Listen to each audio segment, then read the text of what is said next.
शाम ढल रही थी। आसमान पूरा काला पड़ चुका था, जैसे किसी ने काले रंग की शीशी उड़ेल दी हो। शायद बारिश आने को बेकरार है। घिरा हुआ आसमान और ठंडी हवाएं चांदनी को बेहद पसंद थी। बारिश चांदनी के बदन में एक अजीब सी सिरहन पैदा करती थी। चांदनी आईने के सामने पिछले आधे घंटे से बन संवर रही थी। बन संवर क्या, वो सजने की रिहर्सल कर रही थी। 3 बार तो साड़ियाँ चेंज कर चुकी थी। चांदनी को साज श्रृंगार का बहुत शौक था। आज उसे मिसेस कपूर की बेटी की शादी में जाना था। चांदनी कॉलेज की अध्यापक थी, मगर वो दिखती बिल्कुल कॉलेज स्टूडेंट जैसी थी। वो हमेशा खूबसूरत दिखना और खूबसूरत रहना चाहती थी। चांदनी अब तैयार होकर रवाना हो रही थी कि उसकी नज़र अखबार पर पड़ी। उसमें कोई भैरव चौक की खबर थी। लिखा था कि भैरव चौक नाम के एक छोटे से इलाके में बहुत सारी अजीबोगरीब घटनाएं घटी हैं। कितनी वारदातें हुई हैं, लूट मार, हत्या, अपहरण, बलात्कार, भूत प्रेत का साया, सभी घटनाएं वहीं तो घटी हैं। लोग वहां दिन के उजाले में भी जाने का साहस नहीं करते थे। ये खबर पढ़ते ही थोड़े समय पहले चांदनी का चमकता चेहरा मानो फीका पड़ गया। उसके चेहरे पर एक हल्का खौफ मंडरा रहा था। थोड़ी देर वो खामोश खड़ी रही, मानो ये खबर उसके मन में घर कर गई हो। चांदनी की खामोशी मिसेस कपूर के फ़ोन ने तोड़ी। चांदनी ने फ़ोन उठाया और बातें करते वहाँ से कार में निकल गई। चांदनी को शादी में पहुँचने में कोई दिक्कत नहीं आई। चांदनी ने गाड़ी से बाहर निकलने से पहले एक बार फिर अपना चेहरा निखार लिया था। चांदनी का स्वागत हंसते चेहरों ने किया, मगर कुछ चेहरे ऐसे भी थे जिसने चांदनी को बुरी नीयत से देखा, और वो चेहरे थे कॉलेज के बदमाश और कॉलेज ट्रस्टी के बिगड़े हुए लड़के। कॉलेज उन लड़कों को 5 पापी बुलाती थी। लड़कियों को छेड़ना, लड़कियों के साथ बदतमीजी करना, लड़ना झगड़ना, वो सब उन 5 का काम था। इसलिए कॉलेज उन्हें 5 पापी बुलाती थी। खैर, चांदनी भी उनकी हरकतों को भली भांति जानती थी, इसलिए उनको अनदेखा करके शादी में शामिल हो गई। नाच गाना, खाना पीना, गप्पे लड़ाना, और विदाई में पता ही नहीं चला कि रात के 11 बज गए हैं। उसे घर पहुंचने में अभी 2 घंटों का फासला तय करना था। तभी चांदनी के पति जतिन का फ़ोन आया। हेलो चांदनी, कहाँ हो? जतिन ने कहा, मैं शादी में आई थी, पर बहुत देर हो गई है। बस मिसेस माथुर के साथ अब निकल ही रही हूँ। चांदनी ने बातें ख़त्म करके फ़ोन रख दिया। चांदनी ने फटाफट से मिसेस कपूर को बाय किया और मिसेस माथुर को ढूंढने लगी, मगर पता चला कि मिसेस माथुर तो घर के लिए कब की रवाना हो चुकी है। चांदनी सोचने लगी कि अब वो घर अकेले कैसे जाएगी। तभी अचानक से तेज बिजली कड़की। शायद थोड़े समय बाद बारिश होने वाली थी। वो बिना किसी की परवाह किए वहाँ से अकेले निकल पड़ी, मगर वो 5 पापी चांदनी की हर हरकत पर नज़र रखे हुए थे। चांदनी ने बस थोड़ा सा फासला तय किया था कि बारिश की बूंदाबांदी आने लगी। चांदनी मन ही मन सोच रही थी कि वो बारिश बंद होने का इंतज़ार करे या फिर आगे बढ़े। चांदनी को जल्दी ही तय करना था कि उसको क्या करना है। उसने आगे बढ़ने का फैसला किया। चांदनी की कार थोड़ी आगे बढ़ी थी कि तेज बारिश शुरू हो गई। हमेशा चांदनी को सिरहन देने वाली बारिश आज बाधा बन रही थी। चांदनी बारिश की बूंदोबारी को चीरते हुए आगे बढ़ रही थी। चांदनी का आगे बढ़ने का फैसला सही था, क्योंकि बारिश बंद हो चुकी थी। चांदनी हल्के मन से ड्राइव कर रही थी, मगर लगता है आज का दिन चांदनी के लिए सचमुच भारी था, क्योंकि सामने ट्रैफिक जैम था। गाड़ियों की लंबी लाइन लगी थी। किसी से पूछा तो पता चला कि भारी बारिश के चलते आगे का रास्ता पूरा ब्लॉक हो चुका है। जब तक रास्ता साफ नहीं होगा तब तक ट्रैफिक जाम रहेगा, और रास्ता साफ होने में सुबह भी हो सकती है। सुबह का नाम सुनते ही चांदनी की हवाइयाँ उड़ने लगी। तभी चांदनी ने देखा कि कुछ गाड़ियाँ कच्ची सड़क की तरफ जा रही हैं। भैया, ये कच्ची सड़क कहाँ जाती है? चांदनी ने किससे पूछा। ये कच्ची सड़क शहर जाती है बहन जी। चांदनी फिर से सोचने लगी कि वो रास्ता खुलने का इंतजार करे या फिर कच्चे रास्ते से जाए। उसने सोचा कि वो कब तक अकेली रास्ता साफ होने का इंतजार करेगी। वो भी कच्ची सड़क की तरफ जा रही गाड़ियों के साथ गाड़ी चला के शहर वाले रास्ते जा सकती है, इसलिए उसने वो कच्ची सड़क से घर जाने का फैसला किया। चांदनी आगे बढ़ तो रही थी, मगर खौफ अभी भी उसके सिर पर मंडरा रहा था। वो घने जंगल में आगे चल रही गाड़ियों के सहारे जा रही थी, जिसे कोई दीपक की रोशनी लेकर अंधेरे से गुजर रहा हो। आगे चल रही गाड़ियों की रफ्तार तेज होती थी तो वो सब चांदनी की कार से आगे बढ़ जाती थी। इतनी बढ़ जाती थी कि वो सब कारें हेडलाइट के सहारे देखी जा सकती थी। चांदनी भी उन तक पहुंचने के लिए अपनी गाड़ी की स्पीड बढ़ाती है, मगर गाड़ी अचानक से बंद हो जाती है। गाड़ी बंद होते ही चांदनी बदहवास से हो जाती है। वो वहाँ अकेले थी और आगे पीछे कोई न था। आगे जाती गाड़ियाँ एक के बाद एक आंखों से ओझल हो रही थी। चांदनी अब बेचैन सी होने लगी थी। धड़कनें तेज चल रही थी। उसके माथे पर डर की बूंदें एक के बाद एक टपकने लगी थी। उसकी आंखों में खौफ साफ दिख रहा था। वो घबरा के जोर जोर से सांसें ले रही थी। उसने अपने पर्स से फ़ोन निकाला और जतिन का नंबर डायल करने लगी, मगर वहाँ पर मोबाइल कनेक्शन के नाम पे कुछ नहीं था। वो इतना डर गई थी कि वो गाड़ी से बाहर निकलना भी नहीं चाहती थी।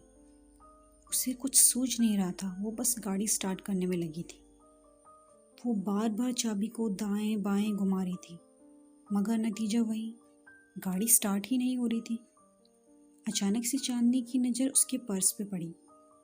उसमें उसे एक ताबीज़ दिखा।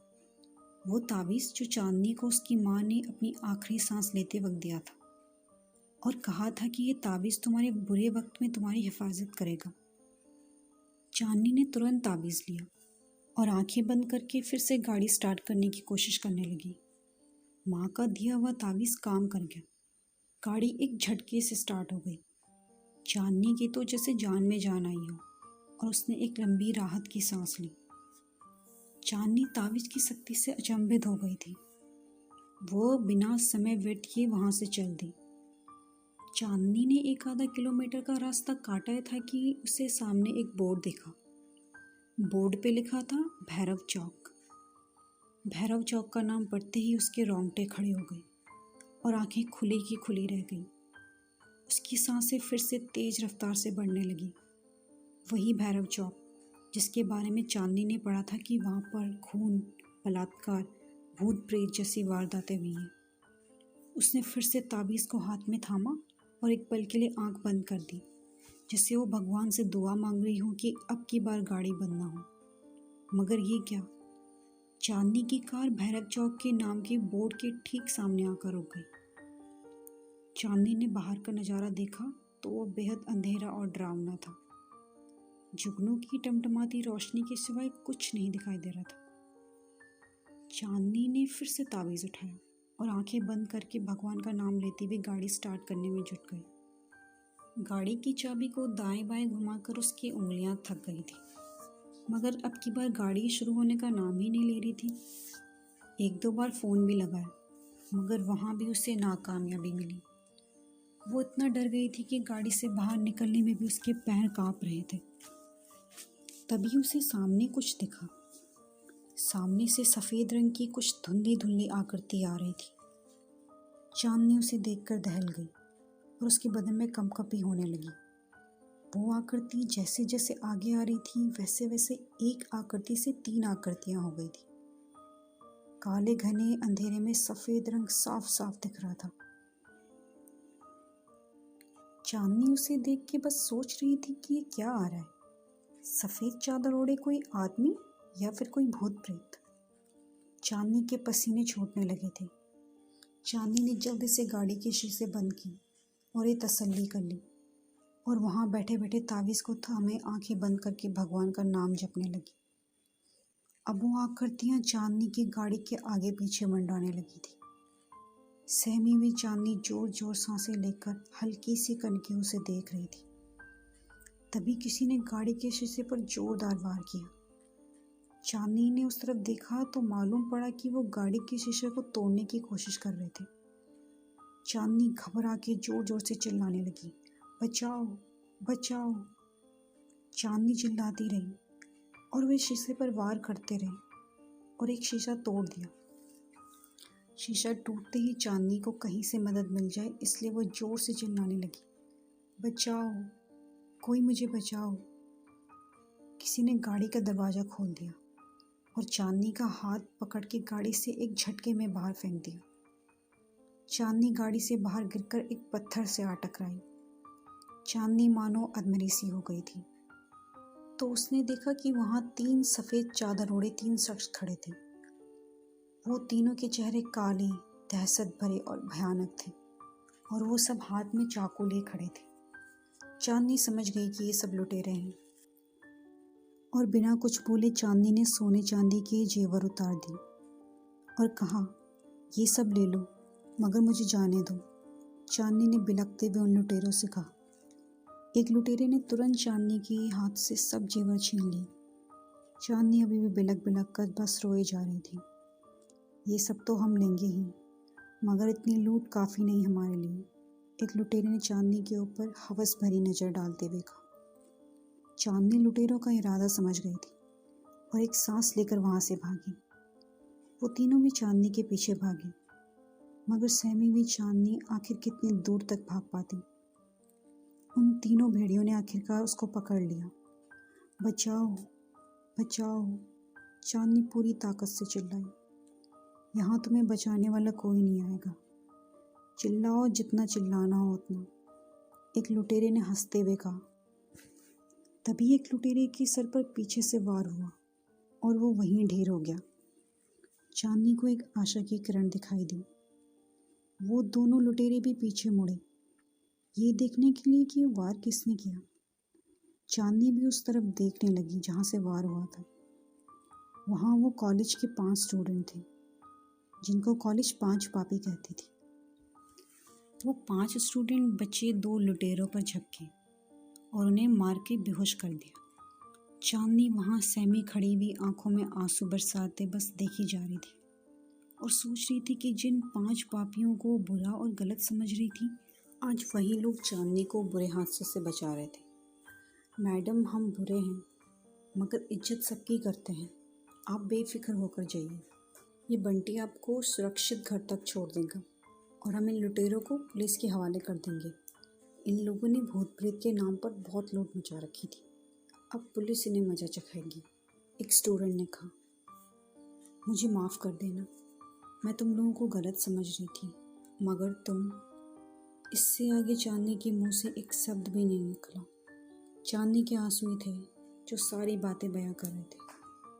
उस रात चांदनी वहाँ से सुरक्षित होकर घर गई। तो दोस्तों, यहाँ पे कहानी समाप्त होती है। उम्मीद है कि आपको ये कहानी पसंद आई होगी। अगर पसंद आई है तो आप इसको लाइक और शेयर कर सकते हैं। साथ में आप कमेंट सेक्शन में अपना फीडबैक भी शेयर कर सकते हैं। अगर आप इसी तरह की कहानियों के शौकीन हैं तो हमारे चैनल से जुड़ सकते हैं, क्योंकि हमारे चैनल पे इसी टाइप का कंटेंट अपलोड होता है। और हम जल्दी मिलेंगे आपको एक नई स्टोरी के साथ। तब तक के लिए आप अपना ख्याल रखिए। धन्यवाद।